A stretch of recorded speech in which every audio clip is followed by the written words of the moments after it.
special marine warning for the following inner waters from Point Magoo to San Mateo Point, California, including Santa Catalina and Santa Barbara Islands. The National Weather Service in Oxnard has issued a special marine warning for inner waters from Point Magoo to San Mateo Point, California, including Santa Catalina and Anacapa Islands over Pacific waters, including Dana Point, until 8 a.m. Pacific Standard Time.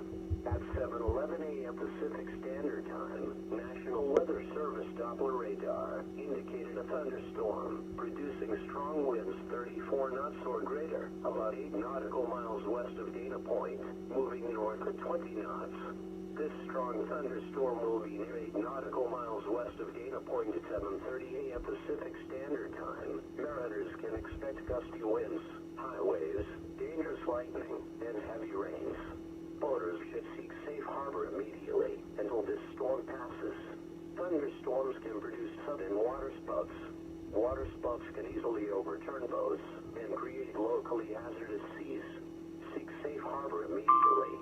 Frequent lightning is occurring with this storm. If caught on the open water, stay below deck if possible. Keep away from ungrounded metal objects.